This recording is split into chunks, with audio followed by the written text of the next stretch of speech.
ಬಂಧುಗಳೇ ನಮಸ್ಕಾರ. ಚಮರಂ ಚಾನಲ್ಗೆ ನಿಮ್ಮೆಲ್ಲರಿಗೂ ಸ್ವಾಗತ. ಇವತ್ತು ನಿಮಗೆಲ್ಲರಿಗೂ ಗೊತ್ತಿದೆ, ರಾಷ್ಟ್ರೀಯ ರೈತ ದಿನ ಅಂತ ದೇಶ ಆಚರಿಸ್ತಾ ಇದೆ. ಹಾಗಾಗಿ ಈ ರಾಷ್ಟ್ರೀಯ ರೈತ ದಿನ ನಾವು ನಮ್ಮ ದೇಶದ ಬೆನ್ನೆಲುಬಾಗಿರುವಂಥ ರೈತರನ್ನು ಸ್ಮರಿಸುವಂಥ ದಿನ, ರೈತರಿಗೆ ಗೌರವಗಳನ್ನ ಸಲ್ಲಿಸುವಂಥ ದಿನ. ಅದಕ್ಕೋಸ್ಕರ ಈ ಒಂದು ಸಣ್ಣ ವಿಡಿಯೋವನ್ನು ಡೆಡಿಕೇಟ್ ಮಾಡ್ತಿದ್ದೀನಿ. ಹೆಚ್ಚು ರೈತರ ಬಗ್ಗೆ ಮಾತಾಡ್ಬೋದು, ವರ್ಷ ಪೂರ್ತಿ ಮಾತಾಡ್ಬೋದು. ಅದಕ್ಕೆ ಬೇಕಾದಷ್ಟು ತಜ್ಞರಿದ್ದಾರೆ, ಅವ್ರು ಮಾತಾಡಬೇಕು. ರೈತರ ಬಗ್ಗೆ ರಾಜಕಾರಣಿಗಳಲ್ಲದೇ ಮತ್ತು ಅದಕ್ಕೆ ಸಂಬಂಧಪಟ್ಟಂಥ ತಜ್ಞರು ಕೂಡ ಹೆಚ್ಚೆಚ್ಚು ಮಾತಾಡಬೇಕಾದಂಥ ತುರ್ತು ಆ್ಯಕ್ಚುಲಿ ಈ ದಿನಗಳಲ್ಲಿ ನಮಗಿದೆ. ಹಾಗಾಗಿ ಇವತ್ತು ಸುಮ್ಮನೆ ಒಂದು ಸರ್ಕಾರದ ಕಾರ್ಯಕ್ರಮವನ್ನು ಹೇಗೋ ಮಾಡಿ ಅವ್ರಿಗೆ ಒಂದು ದಿನದಲ್ಲಿ ಧಾಮ್ ಧೂಮ್ ಅಂತ ಅವ್ರನ್ನ ವಿಜೃಂಭಿಸಿ ಅಥವಾ ಅವ್ರನ್ನ ಹೊಗಳಿ ಬಿಟ್ಟುಬಿಟ್ರೆ ರೈತರಿಗೆ ನಾವು ಸಲ್ಲಿಸುವ ಗೌರವ ಆಗೋದಿಲ್ಲ. ಅದು ನಿಜವಾಗಲೂ ರೈತ ಸಮುದಾಯವನ್ನು ಕಾಪಾಡಬೇಕು ಅಂದರೆ ಸರ್ಕಾರಗಳು ಹೆಚ್ಚೆಚ್ಚು ಗೌರವವನ್ನು, ಹೆಚ್ಚೆಚ್ಚು ಸಹಾಯವನ್ನು ರೈತ ಸಮುದಾಯಕ್ಕೆ ಮಾಡಬೇಕಾಗಿದೆ. ಏಕೆಂದರೆ ರೈತರು ಈ ದೇಶದ ನಿಜವಾಗಲೂ ಬೆನ್ನೆಲುಬು. ಈ ದೇಶಕ್ಕಷ್ಟೇ ಅಲ್ಲ, ಪ್ರಪಂಚದ ಯಾವುದೇ ಜಾಗದಲ್ಲಿ ರೈತರು ಇಲ್ಲ ಅಂದರೆ ಅಥವಾ ಕೃಷಿ ಇಲ್ಲ ಅಂದರೆ ಬೇರೆ ಏನೂ ಇಲ್ಲ ಅಂತ ಅರ್ಥ, ಜೀವನವೇ ಇಲ್ಲ ಅಂತ ಅರ್ಥ. ಹಾಗಾಗಿ ಕೃಷಿ ಅಂತಕ್ಕಂಥದ್ದು ಯಾವುದೇ ದೇಶದ ಬಹುದೊಡ್ಡ ಶಕ್ತಿ, ರೈತರೇ ಆ ಶಕ್ತಿ. ಆದರೆ ನಿಜವಾಗ್ಲೂ ಅದರಲ್ಲೂ ವಿಶೇಷವಾಗಿ ಭಾರತದಲ್ಲಿ, ಬೇರೆ ವಿಶ್ವದ ಇತರ ಭಾಗಗಳು ಬಿಟ್ಬಿಡೋಣ, ಭಾರತದ ರೈತರ ಸ್ಥಿತಿಗತಿ ಹೇಗಿದೆ ಅಂತಂದರೆ ಇವತ್ತಿಗೆ ಅತ್ಯಂತ ಶೋಚನೀಯವಾಗಿದೆ ಅಂತಕ್ಕಂಥದ್ದು ಮಾತ್ರ ಸತ್ಯ. ಯಾಕೆಂದರೆ ಇವತ್ತು ರೈತ ಸಮುದಾಯ ಬೇಕಾದಷ್ಟು ಸವಾಲುಗಳನ್ನ ಎದುರಿಸ್ತಾ ಇದೆ. ಒಂದು ಕಡೆ ಕ್ಲೈಮೇಟ್ ಚೇಂಜ್ ಹೋಗ್ತಾ ಇದೆ. ಕ್ಲೈಮೇಟ್ ಚೇಂಜಿಂದಾಗಿ ಮಳೆ ಅಥವಾ ಮಳೆಗಾಲ, ಚಳಿಗಾಲ, ಬೇಸಿಗೆ ಕಾಲ ಅಂತಕ್ಕಂಥದ್ದು ಬೇರೆ ಬೇರೆ ದಿಕ್ಕಿಗೆ ಶಿಫ್ಟ್ ಹೋಗ್ತಾ ಇದೆ ಇವತ್ತು. ಕ್ಲೈಮೇಟ್ ಚೇಂಜ್ ಅಂದರೆ ಹವಾಮಾನದ ಬದಲಾವಣೆಯಿಂದಾಗಿ ಇದು ರೈತರಿಗೆ ತಲುಪ್ತಾ ಇಲ್ಲ. ರೈತರಿಗೋಸ್ಕರ ಕೃಷಿ ಇಲಾಖೆಗಳಿದೆ, ಕೃಷಿ ಮಿನಿಸ್ಟ್ರಿ ಇದೆ, ಸಚಿವಾಲಯ ಎಲ್ಲ ಇದ್ರೂ ಕೂಡ ಭಾರತ ಸರ್ಕಾರ ಮತ್ತು ರಾಜ್ಯ ಸರ್ಕಾರಗಳು ರೈತರನ್ನು ಹೆಚ್ಚೆಚ್ಚು ಬರೀ ತಮ್ಮ ಮತ ಬ್ಯಾಂಕಿಗೆ ಓಲೈಕೆ ಮಾಡ್ತೇವೆ ಹೊರತು, ಅಥವಾ ಕೆಲವು ಒಂದಷ್ಟು ಭಿಕ್ಷಾ ರೂಪದ ಸಬ್ಸಿಡಿಗಳನ್ನು ಇನ್ನೇನನ್ನು ಕೊಟ್ಟು ರೈತರನ್ನ ಮನವೊಲಿಕೆ ಮಾಡ್ಕೊಳ್ತೇವೆ ಹೊರತು ನಿಜವಾಗ್ಲೂ ಈ ದೇಶದ ಕೃಷಿಯನ್ನು ಕಾಪಾಡಬೇಕು ಅನ್ನುವ, ಕೃಷಿಯನ್ನು ಸ್ಟ್ರೆಂಥನ್ ಮಾಡಬೇಕು ಅನ್ನುವಂಥ ಯಾವುದೇ ಇಚ್ಛಾಶಕ್ತಿಗಳು ಯಾವುದೇ ಸರ್ಕಾರಗಳಿಗಿಲ್ಲ. ಸಮಾಜವಾದದ ಬಗ್ಗೆ ಮಾತನಾಡುವ, ಸಮಾನತೆಯ ಬಗ್ಗೆ ಮಾತನಾಡುವ ಮತ್ತು ರೈತ ಸಮುದಾಯಗಳ ಬಗ್ಗೆ ನಾವೇ ಮಣ್ಣಿನ ಮಕ್ಕಳು, ನಾವೇ ರೈತರಾಗಿ ಬಂದಂಥವ್ರು ಅಂತ ಹೇಳುವ ಯಾವುದೇ ರಾಜಕಾರಣಿ ಇವತ್ತಿಗೂ ಕೂಡ ಒಂದು ರಿಮಾರ್ಕಬಲ್ ಅಥವಾ ಗುರುತರವಾದಂಥ ಕೊಡುಗೆಯನ್ನು ರೈತ ಸಮುದಾಯಗಳಿಗೆ ಕೊಟ್ಟಿಲ್ಲ. ಯಾವುದೇ ರಾಜಕಾರಣಿ, ಇದರಲ್ಲಿ ಯಾವುದೇ ಸರ್ಕಾರ ಇರ್ಬೋದು, ನಾನು irrespective of the parties, irrespective of the politicians ನಾನು ಮಾತಾಡ್ತಾ ಇದ್ದೀನಿ. ಯಾರೂ ಯಾವುದೇ ಸರ್ಕಾರಗಳು ರೈತರ ಬದುಕಿಗೆ ಒಂದು ಧನಾತ್ಮಕವಾದಂಥ ಬದಲಾವಣೆಯನ್ನು ತರುವಲ್ಲಿ ಅವರ ಪಾತ್ರ ಅಷ್ಟು ದೊಡ್ಡದಿಲ್ಲ. ಹಾಗಾಗಿ ಭಾರತದ ಕೃಷಿ ಇವತ್ತು ಅತ್ಯಂತ ಶೋಚನೀಯವಾದಂಥ ಸ್ಥಿತಿಯಲ್ಲಿದೆ ಅಂತಕ್ಕಂಥದ್ದು ವಿಷಾದದ ಸಂಗತಿ, ಸತ್ಯ ಅದು. ನೋಡಿ, ಭಾರತದ GDPಗೆ ಹೆಚ್ಚು ಕಡಿಮೆ 22% ತನ್ನ ಕೊಡುಗೆಯನ್ನು ಕೃಷಿ ಕೊಡ್ತಾ ಇದೆ. ಮತ್ತು 45% ದೇಶದ ಎಕಾನಮಿ ಅಥವಾ ದೇಶದ ಎಂಪ್ಲಾಯ್ಮೆಂಟ್ ಏನಿದೆ ಅದು ಕೃಷಿ ಕ್ಷೇತ್ರದಲ್ಲಿದೆ.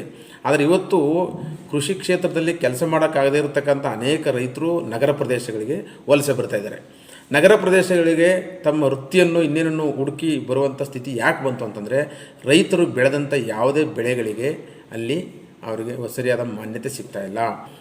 75% ಭಾರತದ ಕೃಷಿಯಲ್ಲಿ ರೈತರು ಇದ್ದಾರೆ ಅಂತ ಓದ್ತಿದ್ವಿ ನಾವು. ಆದರೆ ಈಗ ಅದು 45% ಇಳಿದಿದೆ. ಕಾರಣ ನಿಮಗೂ ಗೊತ್ತಿದೆ, ಕೃಷಿ ಅಂತಕ್ಕಂಥದ್ದು ಇವತ್ತು ಲಾಭದಾಯಕವಾದಂಥ ಒಂದು ಕೆಲಸ ಆಗಿಲ್ಲ. ಮತ್ತು ಕೃಷಿಯನ್ನೇ ನಂಬಿಕೊಂಡಿರ್ತಕ್ಕಂಥ ಕೃಷಿ ಕಾರ್ಮಿಕರು ಅಂತ ಕರಿತೀವಿ, ರೈತರಾಗಿರ್ಬೋದು ಅಥವಾ ಜಮೀನು ರಹಿತವಾದಂಥ ಕೃಷಿ ಕೂಲಿ ಕಾರ್ಮಿಕರಾಗಿರ್ಬೋದು, ಅಲ್ಲಿ ಕೂಲಿ ಕಾರ್ಮಿಕರಿಗೆ ಸರಿಯಾದ ಕೂಲಿ ದಕ್ತಾ ಇಲ್ಲ. ಅಥವಾ ಕೂಲಿ ಇವತ್ತಿನ ಜನಜೀವನದ ಒಂದು ಡಿಮ್ಯಾಂಡ್ಸ್ಗಳೇನಿದೆ ಅದನ್ನು ಅಲ್ಲಿ ಕೊಡುವಂಥ ಕೂಲಿ ಮೀಟ್ ಮಾಡಲ್ಲ. ಆ ಕಾರಣಕ್ಕೋಸ್ಕರ ರೈತರು, ಕೃಷಿ ಕಾರ್ಮಿಕರಾಗಿರ್ತಕ್ಕಂಥ ರೈತರು ಕೃಷಿ ಕೆಲಸಗಳನ್ನು ಬಿಟ್ಟು ನಗರ ಪ್ರದೇಶಗಳಿಗೆ ವಲಸೆ ಬರುವಂಥ ಪರಿಸ್ಥಿತಿ ಇದೆ.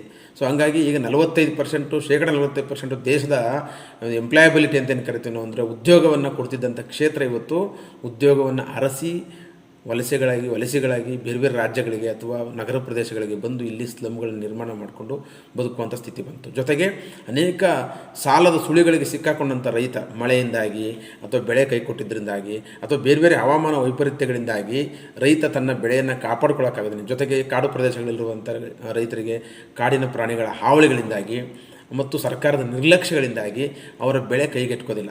ಎಷ್ಟೋ ಸಾಲ ಮಾಡಿಬಿಟ್ಟಿರ್ತಾರೆ. ಈ ಸಾಲಗಳನ್ನ ತೀರಿಸೋದಕ್ಕೋಸ್ಕರ ಆಗದೇ ಅನೇಕ ರೈತರು, ಸುಮಾರು ಒಂದು 7% ರೈತರು ಸರ್ಕಾರಿ ಡೇಟಾ ಪ್ರಕಾರ ಆತ್ಮಹತ್ಯೆ ಮಾಡ್ಕೊಂಡಿರ್ತಕ್ಕಂಥ ವರದಿ ನಮ್ಮ ಮುಂದೆ. ಅತ್ಯಂತ ಶೋಚನೀಯವಂಥ ಸಂಗತಿ ಅದು. ರೈತರಿಗೆ ಬಜೆಟ್ಗಳಲ್ಲಿ ಎಷ್ಟು ಅಮ್ಮಮ್ಮ ಅಂದರೆ 2.5% ಮ್ಯಾಕ್ಸಿಮಮ್ 2.7% ಅಲೋಕೇಶನ್ ಮಾಡ್ತಾರೆ ರೈತರ ಹಿತರಕ್ಷಣೆಗೆ ದೇಶಗಳು, ರಾಜ್ಯಗಳು. ಅದೇ ಬೇರೆ ಬೇರೆ ಕ್ಷೇತ್ರಗಳಿಗೆ, IT ಕ್ಷೇತ್ರಗಳಿರ್ಬೋದು, ಅಥವಾ ಬೇರೆ ಬೇರೆ ಮ್ಯಾನುಫ್ಯಾಕ್ಚರ್ ಇಂಡಸ್ಟ್ರಿಗಳಿಗಿರ್ಬೋದು, ಡಿಜಿಟಲ್ ಇಂಡಿಯಾಗಿರ್ಬೋದು, ಇದಕ್ಕಿಂತ ಜಾಸ್ತಿ ಪರ್ಸೆಂಟು 12% ತನಕ ಮಿಲಿಟ್ರಿಗೆ 12% ಅಷ್ಟು ಅಲೋಕೇಶನ್ ಮಾಡ್ತಾರೆ ಬಜೆಟಲ್ಲಿ. ಆದರೆ ರೈತರು ಸಂಪೂರ್ಣವಾಗಿ ಕಡೆಗಣಿಸಲ್ಪಟ್ಟಿದ್ದಾರೆ. ಹೀಗಾಗಿ ಯಾವುದೇ ವ್ಯಕ್ತಿಗೆ ಕೃಷಿಯಲ್ಲಿ ಆಸಕ್ತಿ ಉಳಿದಿಲ್ಲ. ಅವನ ಬೆಳೆದ ಬೆಲೆಗಳಿಗೆ ಸರ್ಕಾರಗಳು ಬೆಂಬಲ ಬೆಲೆಯನ್ನು ಕೊಡಲ್ಲ. ಹೀಗಾಗಿ ರೈತ ಏನಾಗಿದ್ದಾನೆ ಇವತ್ತು, ಒಂದು ತನ್ನ ಫ್ರಸ್ಟ್ರೇಷನ್ ಕೊಟ್ಟೋಗಿದ್ದಾನೆ. ಈ ಕೃಷಿ ಸವಾಸನೆ ಬೇಡ, ಮಕ್ಕಳಿಗೆ ಕೃಷಿಯನ್ನು ಕಲಿಸೋ ಬದಲಿಗೆ ಅವನೇನು ಹೇಳ್ತಾನೆ, ನಂತರ ನಿಮ್ಮ ಜೀವನ ಆಗಬಾರ್ದು, ನೀವೆಲ್ಲಾದರೂ ಓದ್ಕೊಂಡು ದೂರ ಹೊರಟೋಗಿ ಕೃಷಿಗೆ ಬರಬೇಡಿ ಅನ್ನೋ ಸ್ಥಿತಿಗೆ ಬಂದಾನೆ. ಇವತ್ತು ಕೃಷಿಯನ್ನು ಒಂದು ಫ್ಯಾನ್ಸಿಯಾಗಿ ಅಥವಾ ಒಂದು ಫ್ಯಾಷನ್ನಾಗಿ ಅನೇಕ IT BT ಅವ್ರು ಬಂದ್ಬಿಟ್ಟು ಒಂದಷ್ಟು ಜಾಗ ತಗೊಂಡು ಅವ್ರವ್ರ ಕೃಷಿಗೆ ಬೆಳೀತಾರೆ. ಅವ್ರವ್ರ ಕೃಷಿಗೆ ಬೆಳೆಯೋದೇ ಬೇರೆ, ಆದರೆ ಒಂದು ಸಹಜ ಕೃಷಿಗಳನ್ನು ಮಾಡೋದೇ ಬೇರೆ. ಒಂದು ಕಾಲಕ್ಕೆ ಕೃಷಿ ಕ್ಷೇತ್ರ ತನ್ನ ಸಹಜ ಕೃಷಿಯಿಂದಾಗಿ ಅಥವಾ ಒಂದು ಆರ್ಗ್ಯಾನಿಕ್ ಕೃಷಿ ಅಂತ ಏನು ಕರಿತೀವಿ, ಅದರಿಂದ ತನ್ನ ಕೊಟ್ಟಿಗೆ ಗೊಬ್ಬರವನ್ನೇ ಬಳಸಿ ಆರ್ಗ್ಯಾನಿಕ್ ರೂಪದಲ್ಲಿ ರೈತ ಸಹಜವಾಗಿ ಕೃಷಿ ಮಾಡ್ತಿದ್ದ.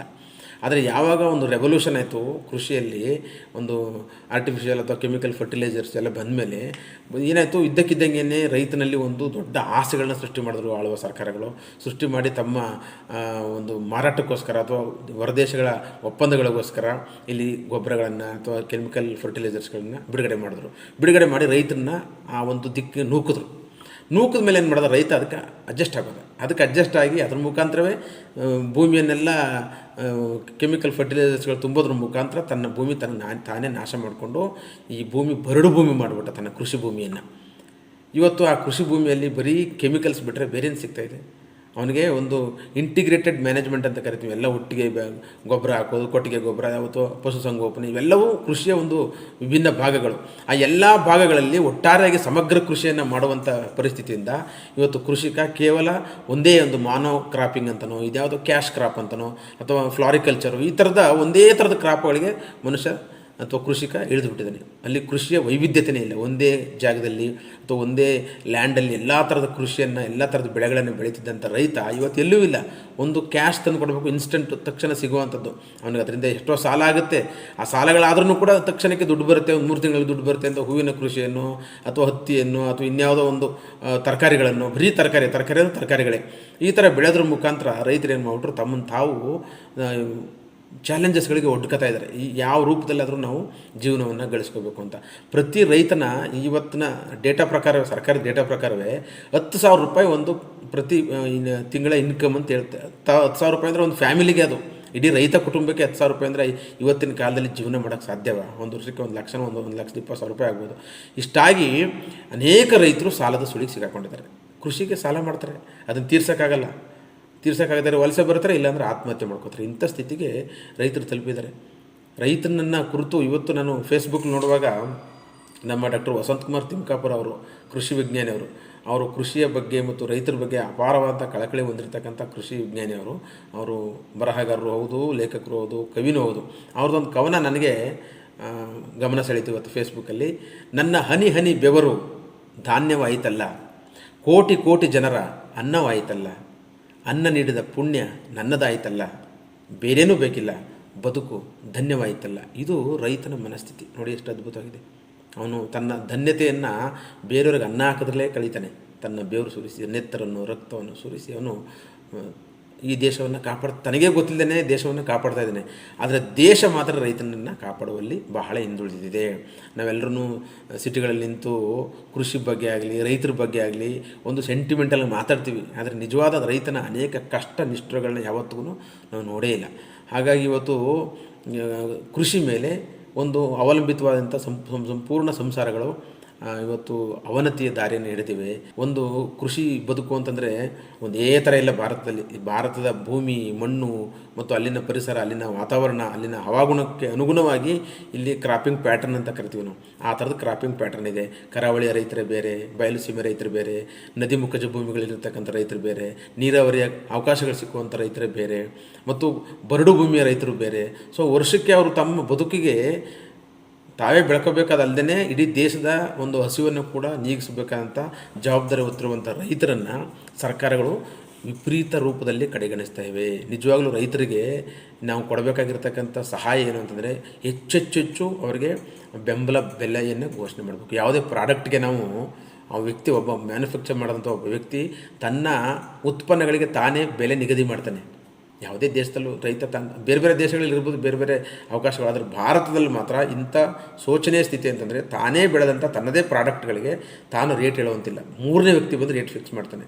ಇಲ್ಲಿ ಮಧ್ಯವರ್ತಿಗಳ ಕಾಟದಿಂದಾಗಿ ರೈತನಿಗೆ ತಲುಪಬೇಕಂತ ನಿಜವಾದಂಥ ಬೆಲೆ ತಲುಪ್ತಾ ಇಲ್ಲ, ರೈತನಿಗೆ ತಲುಪಬೇಕಂತ ಗೌರವ ತಲುಪ್ತಾ ಇಲ್ಲ, ರೈತನಿಗೆ ತಲುಪಬೇಕಂತ ಸಮ್ಮಾನ ಅಂತ ಏನು ಕರಿತೀವಿ ನಾವು, ರೈತ ಸಮ್ಮಾನ, ಅದು ತಲುಪ್ತಾ ಇಲ್ಲ.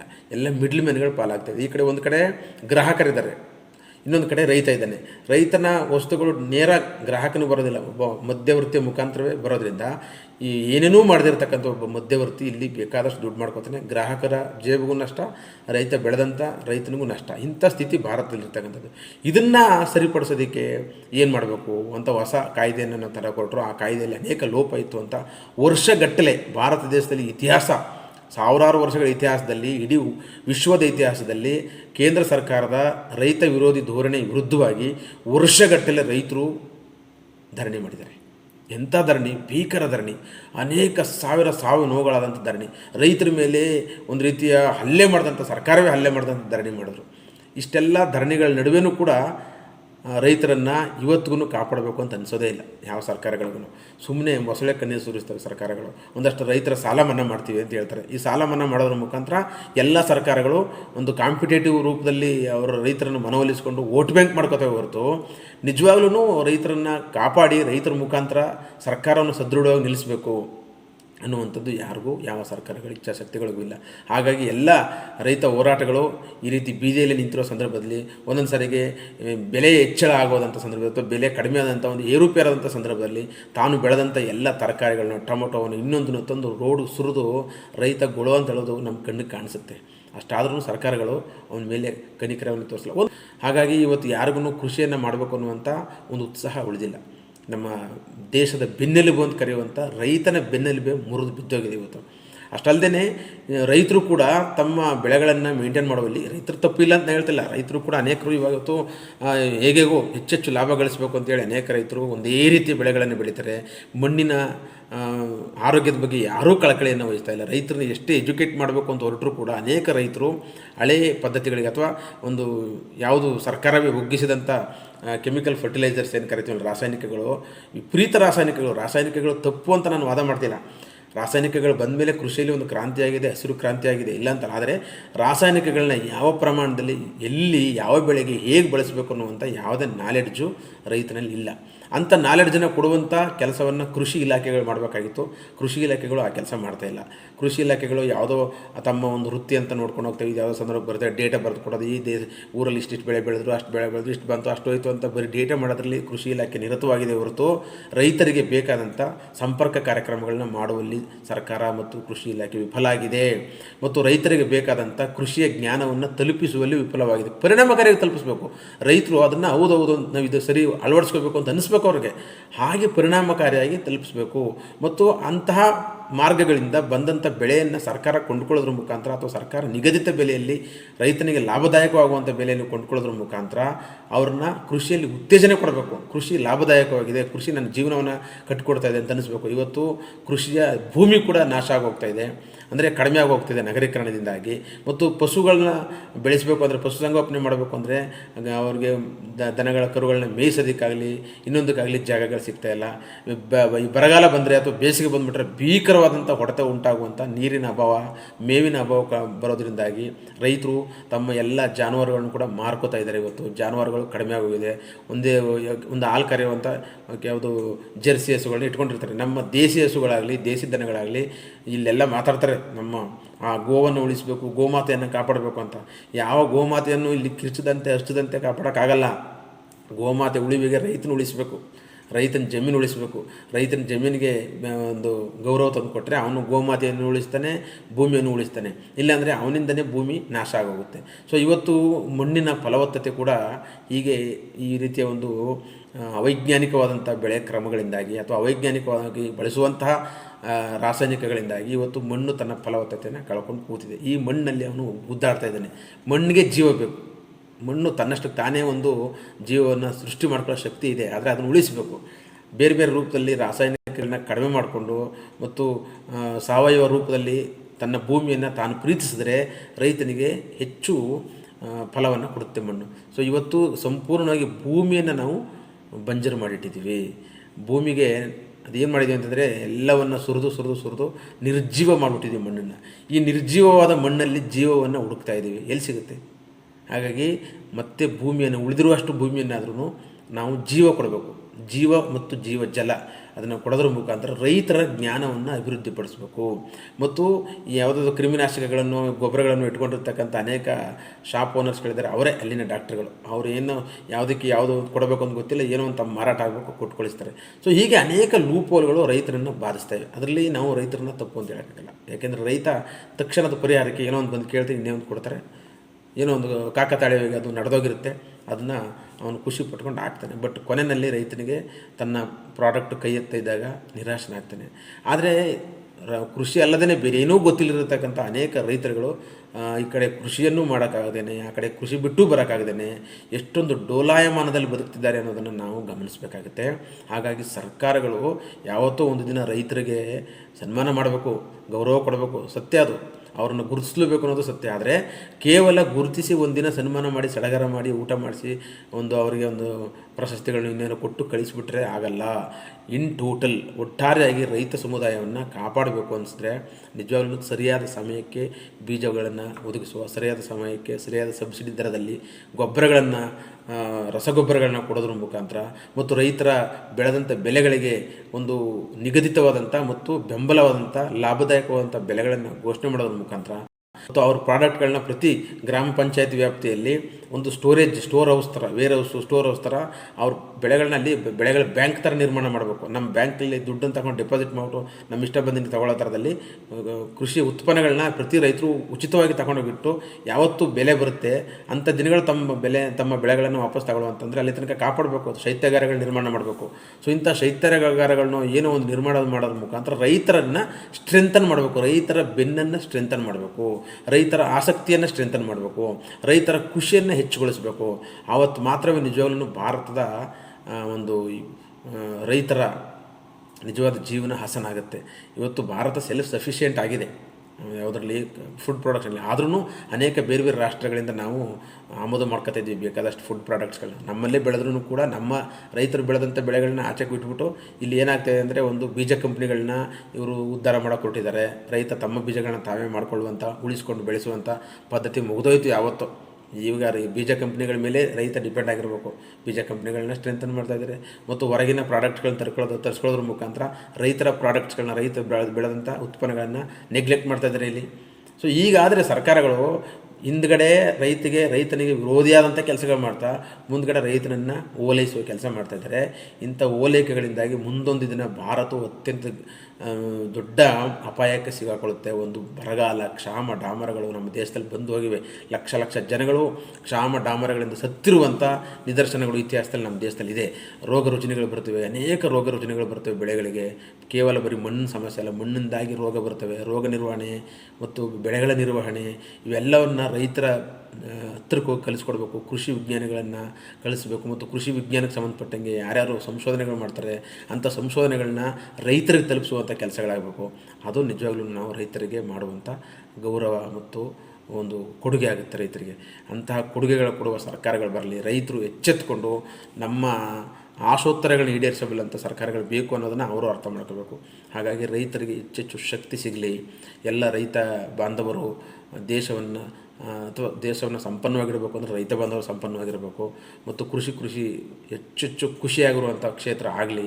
ಆ ಥರ ಮಾಡೋ ನಿಟ್ಟಿನಲ್ಲಿ ಸರ್ಕಾರಗಳು ನಿಜವಾಗ್ಲೂ ಮನಸ್ಸು ಮಾಡಲಿ ಅಂತ ನಾನು ನಿಮ್ಮೆಲ್ಲರ ಪರವಾಗಿ ಮತ್ತೊಮ್ಮೆ ಅವರಲ್ಲಿ ಎಲ್ಲ ಸರ್ಕಾರಗಳಿಗೆ ಒಂದು ಮನವಿಯನ್ನು ಸಲ್ಲಿಸ್ತಾ ಇವತ್ತಿನ ಈ ವಿಡಿಯೋವನ್ನು ಎಲ್ಲ ರೈತ ಸಮುದಾಯಕ್ಕೆ ಅರ್ಪಿಸಿ ನನ್ನ ಮಾತು ಮುಗಿಸ್ತಾ ಇದ್ದೀನಿ. ನಮಸ್ಕಾರ.